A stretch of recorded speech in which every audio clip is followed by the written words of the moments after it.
Artıq biz sizinlə əvvəla salam 9-cu dərslikdəyik, bildiyiniz kimi. 9-cu dərslikdə məhz sizə mən tərif siyahıları adında olan bölmənizdən danışacağım. Burada tərif siyahıları dedikdə nə başa düşürük? Yəni, lazım olan bir siyahını və ya listəni tərif halına gətirmək. Yəni, o demək deyil ki, onlar haqqında çox ətraflı bəhs eləmək və ya gözəl olduqlarından danışmaq və ya işlər olmaq. Sadəcə olaraq onları bir tərif halına gətirmək, yəni siyahı kimi listələmək. Yenidən veb-saytdəyə qovluğumuza gedirik və ilk veb səhifəm HTML faylı üzərində dəyişiklik aparacaq yenidən. Sağ düyməni faylımızın ilk HTML tipli sənəd faylımız üzərində sıxırıq yenidən və edit, aslına siyahıdan edit deyə menüsünü seçirik. Bir öncəki dərsdə yaratdığımız kodlamaları görürük. Mən bunları silirəm və dərsliyimizə uyğun olaraqdan qeyd edirəm. Gövdə teqlərimiz arasında, kodlarımız arasında yeni bir kod yazırıq. Bu kodun adı UL-dir və UL-i bağlayırıq və UL içərisində bir LID-yə qeyd edirik.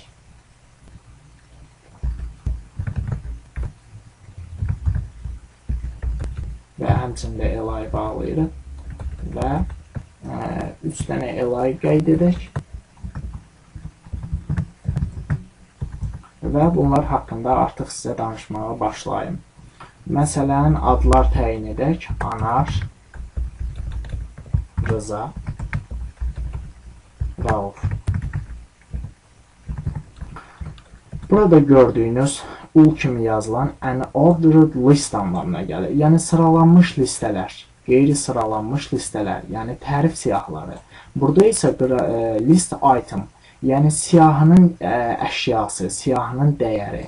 Biz burada qeyri-sıralanmış listələri, yəni tərif siyahılarını təqdim edirik və eyni zamanda siyahılar üçün onun dəyərini təyin edirik. Yəni, bu li gördüyünüz kodlaması olan teqi əslində UL içərisində yazılan daxili kodlamadır. Yəni, onunla xarakteriz olunur və ona bərabərdir, onunla əlaqəlidir. Gördüyünüz kimi burada fərqli alt sətirlərdə 3 dənə li deyə koda müraciət etdik və həmçinin UL içərisində onları tətbiq etdik və bağladıq.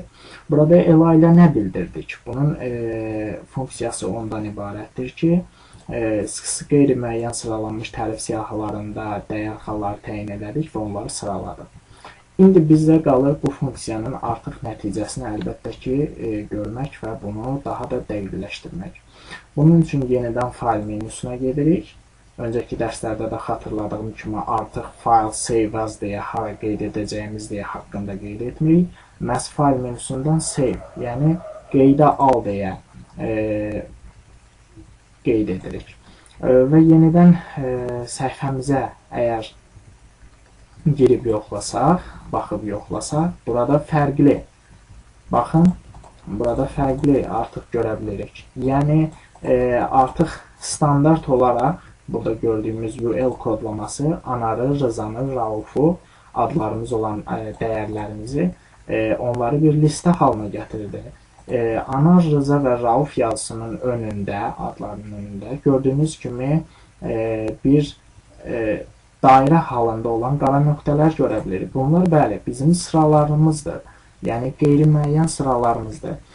Yenidən kodlamamıza qaydaq və burada yeni bir atribut təyin edək. Belə ki, UL teqinin içərisində type deyə funksiya var. Type deyə olan bu atribut əslində bildiyiniz kimi anlama gələn type, yəni tipi. Qeyri-sıralanmış listənin siyahının tipi nə cür formada olsun? Gördüyünüz kimi biz burada HTML-də məhz tipini dəyişmədən öncə belə, təyin etmədən öncə belə yumru formada idi. İndi biz bunu biraz başqa formada edə bilərik. Lakin öz standart forması olan, yəni bu forması olanı qeyd edək. Disk deyək və qaydaq file save və ya Ctrl-S səhifəmizi yeniləyək və heç bir əlamətin olmadığını görə bilərik. Yəni, dəyişiklik kimi yeni bir formulaya çevrilmədi. Çünki disk və standart olan UL-in disksiz tipini təyin olunmaması da elə diskə bərabərdir. Yəni, bu tip elə diski yazmadan öncə də baş verir. Diskdənsə indi başqa bir şey yazarıq. 3 cür funksiya vardır ən çox. Bunlardan biri də circle-dır. Circle-sa dairə anlamına gəlir. Halqavarı dairə və Ctrl-S dedim mən öz tekst səhifəmi və yenidən hipersənədimə qayıtdım və yenilədim. Və gördüyünüz kimi bu səfərki funksiya biraz fərqlidir. Və dairə içərisində dairə önündə yazılarımız əks olunur. Biraz fərqli siyahıdır. Və bu fərqli siyahılardan indi birini də daha da əlavə edək. Belə ki, bu səfər artıq SQR deyəcəyik. SQR isə kvadrat anlamına gəlir. Bu söz əlbəttə ki, bir çoxlarınız, əsasən də tələbələr əminəm ki, məktəbdən artıq bilirlər və Ctrl-S dedim, yenidən səhifəmə qayıtdım və səhifəmi yenilədim. Bəli, artıq kvadrat formasında ola bilən funksiyamı HTML sənədimizə, necə deyərlər, tətbiq etdik və biz bunun artıq şahidi olduq.